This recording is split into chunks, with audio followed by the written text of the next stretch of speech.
Bonsoir à toutes et à tous. Aujourd'hui, on va présenter la quatrième vidéo de notre série de tutoriels sur la mémoire de MasterMF. La vidéo d'aujourd'hui est consacrée à la deuxième partie du mémoire, partie qui est aussi dite la partie empirique, puisque son objectif c'est celui de présenter les résultats de la recherche. Rappelons-nous que c'est la partie clé de votre mémoire, puisque l'objectif général d'un mémoire de MasterMF, c'est justement de présenter les résultats d'une recherche qui normalement peut se réaliser selon une de ces quatre démarches. L'expérimentation d'un dispositif pédagogique, qui normalement se réalise en trois phases, pré-test, test, post-test. Parfois, il y a l'expérimentation d'un prototype de ressources pédagogiques, donc par exemple un jeu, un jouet, un outil didactique, un logiciel, une app. Et là aussi, on va travailler en trois phases, pré-test, test et post-test. Il peut y avoir des mémoires qui s'appuient sur des enquêtes après d'un groupe, enquêtes qui se réalisent par des questionnaires, par des entretiens, par de l'ethnographie ou par de l'observation systématique. Et il y a aussi des mémoires qui se basent sur la systématisation d'une certaine littérature, par exemple des archives, des normes, des statistiques. Donc, la partie empirique en général, elle se constitue de 2, 3, 4, 5 chapitres plus ou moins. Il n'y a pas de limites ou de normes claires. C'est à vous d'organiser d'une manière équilibrée cette partie. Nous savons cependant que les premiers chapitres de cette deuxième partie, il est nécessairement consacré à la présentation de ce qu'on appelle la démarche scientifique. Donc, en général, la synthèse de la problématique, les questionnements de départ qui nous amènent à une hypothèse. Pour valider cette hypothèse, on a un objectif général, des objectifs spécifiques, chacun relié à une méthode de recueil de données ou d'action sur le terrain. Et bien évidemment, il y a aussi des paragraphes qui sont dédiés à décrire la programmation des actions, les éventuels partenaires ou acteurs qui sont intervenus dans notre projet, les éventuelles considérations éthiques s'il y en a, par exemple concernant la protection des données personnelles ou des données sensibles, et un dernier paragraphe qui est consacré aux résultats attendus.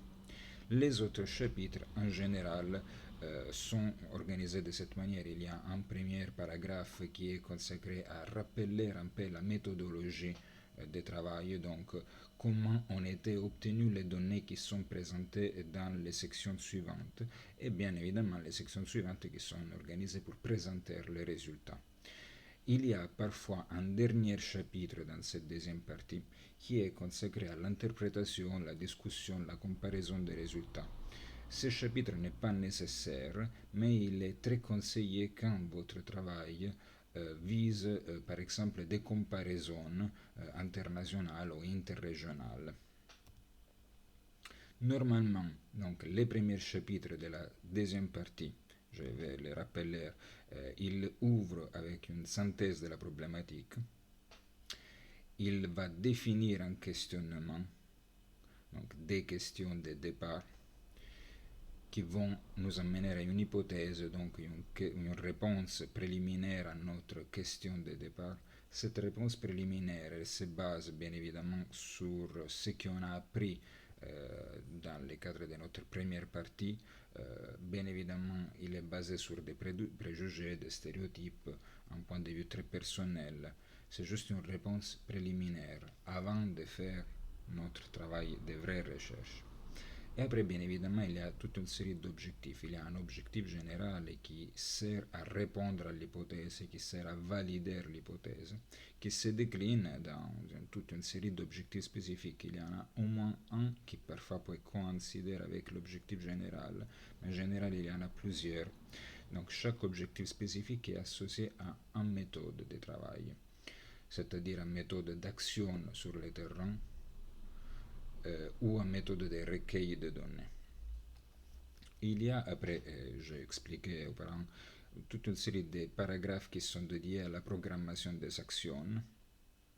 Je conseille toujours aux étudiants d'associer, d'intégrer dans ces paragraphes un petit tableau chronologique où on va décrire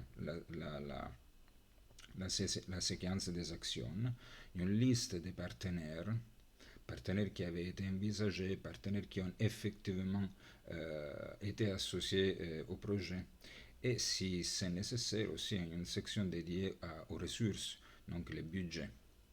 Finalement, ce chapitre va se terminer avec un dernier paragraphe consacré, comme je le disais auparavant, aux considérations éthiques et éventuellement aux résultats attendus.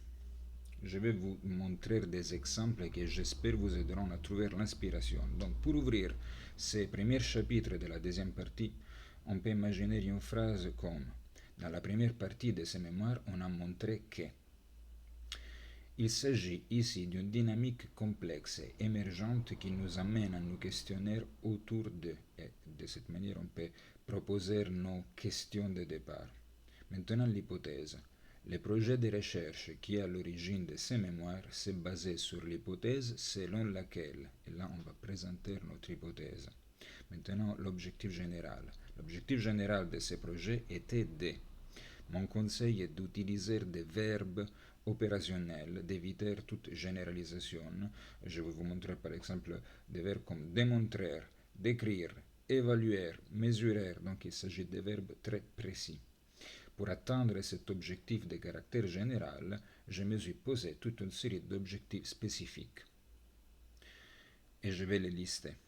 Pour atteindre ces premiers objectifs spécifiques, j'ai envisagé ces méthodes de travail. Et là, on va définir, on va décrire dans les détails la méthodologie appliquée. Je vais faire la même chose pour tous les objectifs spécifiques qui sont prévus dans mon projet.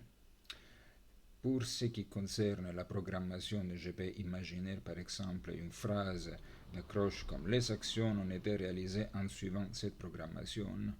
Ouvre parenthèse, voir figure numéro 1. Et dans la figure numéro 1, vous mettez un tableau, bien évidemment avec sa légende, où il y a une description du chronogramme, donc de la chronologie des actions. Pour terminer, donc, le dernier paragraphe, on va présenter les résultats attendus. Imaginons par exemple une accroche de ce type. Nous espérions que notre travail puisse contribuer à.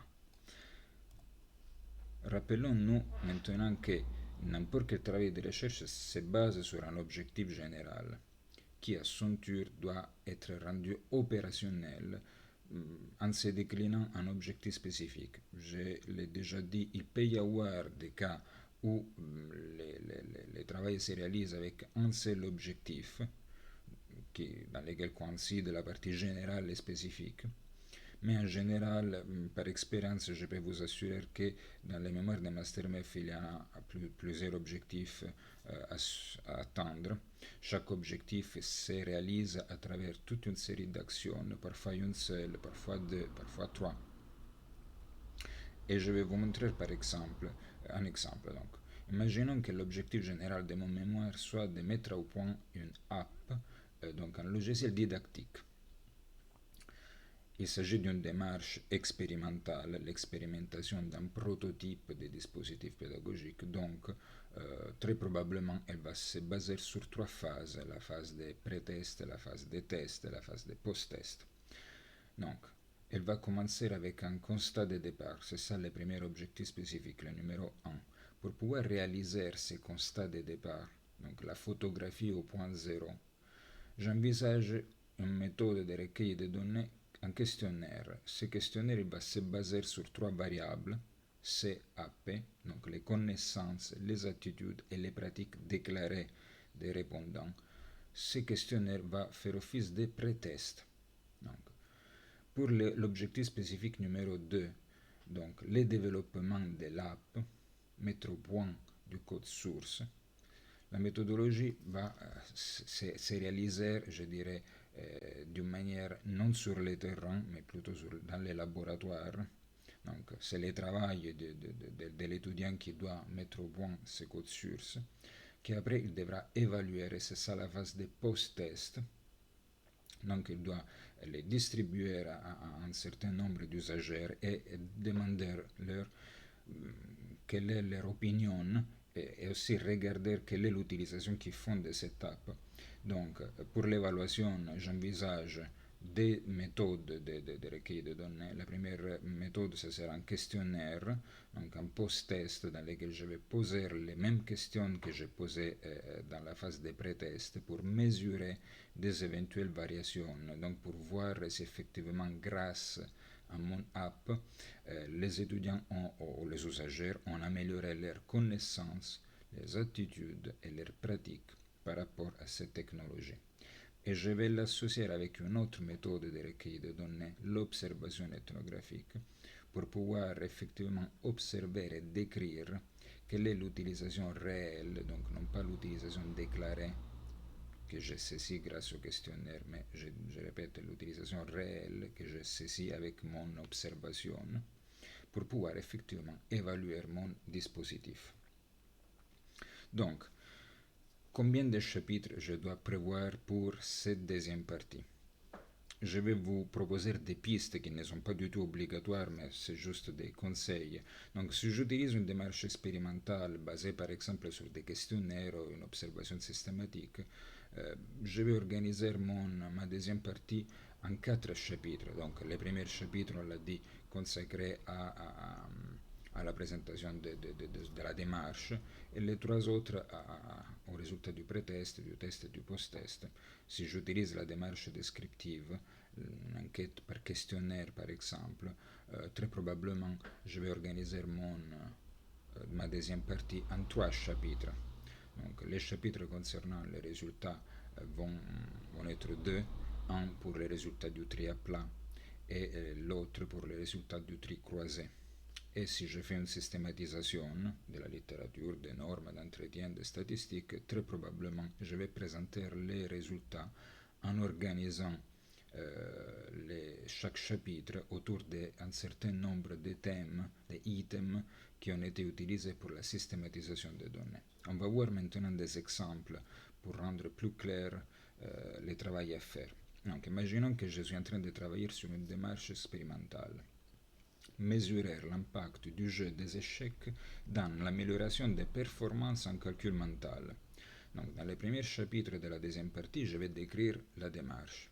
Donc, je vais résumer la problématique, je vais présenter les questionnements de départ qui va dégager une hypothèse, qui va dégager un objectif général, qui va dégager toute une série d'objectifs spécifiques, une méthodologie à suivre et des résultats attendus. Le deuxième chapitre de la deuxième partie sera consacré aux résultats du pré-test, donc les points zéro, la photographie de la performance initiale. Le troisième chapitre sera consacré à la description des activités menées dans le cadre de l'expérimentation. Donc, qu'est-ce qu'il se passe, qu'est-ce que j'ai pu observer pendant les ateliers d'échecs ou pendant les activités en autonomie pendant lesquelles les étudiants jouaient aux échecs. Et le quatrième et dernier chapitre de cette deuxième partie sera consacré aux résultats du post-test, donc pour évaluer, pour mesurer la performance finale. Maintenant, imaginons par exemple un mémoire qui se base sur une démarche descriptive. Donc, dans les premiers chapitres de la deuxième partie, je vais présenter un peu la problématique. Imaginons que je vais décrire les connaissances, les attitudes et les pratiques déclarées des directeurs d'école par rapport à l'handicap par le biais d'une enquête par questionnaire.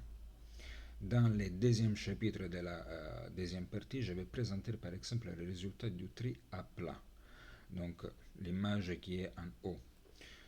Dans les derniers chapitres, le troisième de la deuxième partie, je vais présenter les résultats du tri croisé. Donc ce qu'on appelle l'analyse des corrélations, là où je vais mettre en relation les résultats par rapport à certaines variables. Dans l'image en bas, par exemple, j'ai mis en relation avec l'origine géographique des répondants. Maintenant, imaginons que je travaille sur une systématisation d'entretien, par exemple. Dans ce cas, je vais imaginer la deuxième partie organisée en 3 chapitres. Dans les premières, je vais présenter un peu les objectifs et la méthodologie, donc décrire les ressentis des directeurs d'école par rapport à l'handicap par le biais d'entretiens semi-directifs. Dans ce cas, bien évidemment, ma démarche se basera sur la transcription, sur l'analyse de la transcription des entretiens pendant les entretiens, je vais axer la discussion autour d'un certain nombre de thèmes, par exemple les vécus et les ressentis, et je peux décliner chaque thème dans une série d'items plus spécifiques. Donc, par exemple, dans le cadre du vécu, il y a de belles histoires, les beaux souvenirs, et de mauvaises expériences, donc les mauvais souvenirs. Et pour ce qui concerne les ressentis, les difficultés administratives, la relation avec les enseignants, les ATSEM, les ASH, les parents, les élèves, voilà. Je vais systématiser toute cette information dans des tableaux. Donc, avec la transcription, je vais faire un copier-coller et chaque phrase, chaque affirmation, ça sera casé dans la bonne case, donc, de manière que je puisse avoir une vision d'ensemble de ce qui a été dit par tous les directeurs qui ont participé à mon étude concernant de beaux souvenirs. Et je peux savoir tout ce qui a été dit par rapport aux relations avec le personnel ASH, par exemple. Ce qui me permettra de construire, par exemple, le chapitre numéro 2 en organisant deux sections. La première section, ça sera dédiée aux belles histoires. Donc là, je vais comparer d'une certaine manière, je vais faire dialoguer les différentes réponses que j'ai obtenues de différents interlocuteurs. Et la deuxième section, ça serait dédié à les mauvaises expériences, donc les mauvais souvenirs. Le troisième chapitre, ça sera organisé en 4, 5 ou 6 sections. Dans la première section, je vais présenter les difficultés pour combiner les injonctions ministérielles et les réalités du terrain. Dans la deuxième section, les rapports avec les enseignants. Dans la troisième section, les relations avec les ATSEM. Dans la quatrième, celle avec les ASH. Et en suivant, pour présenter aussi les rapports avec les parents et les élèves. De cette manière, voilà, je peux construire un chapitre qui est clair, qui est lisible par votre lecteur, dans lequel il pourra comprendre effectivement quelles sont les images, les idées qui se sont faites les directeurs d'école par rapport à cette thématique. Je vais vous donner maintenant quelques petits conseils pour condimenter un peu, pour alimenter cette deuxième partie. Utilisez beaucoup d'illustrations, des graphiques, des photographies, des figures, des tableaux, des transcriptions d'entretien. Pour quelle raison? Parce que c'est une manière aussi de démontrer que vous étiez sur le terrain. Et que cette recherche ne se limite pas à une simple production de texte. Bien évidemment, rappelez-vous de la règle qui n'est pas écrite mais qui est quand même toujours valide. Chaque élément graphique qui occupe plus d'une demi-page en général devrait aller dans les annexes. Cependant, il y a des éléments qui peuvent rester dans les corps du texte même s'ils dépassent cette taille. Par exemple, s'ils sont particulièrement importants pour la compréhension du texte ou dans le cas de certains types de tableaux. Je vous invite à présenter les résultats d'une manière claire, donc éviter d'utiliser trop de jargon, par exemple statistique. Essayer de les interpréter toujours à la lumière de ce qui a été présenté dans la première partie.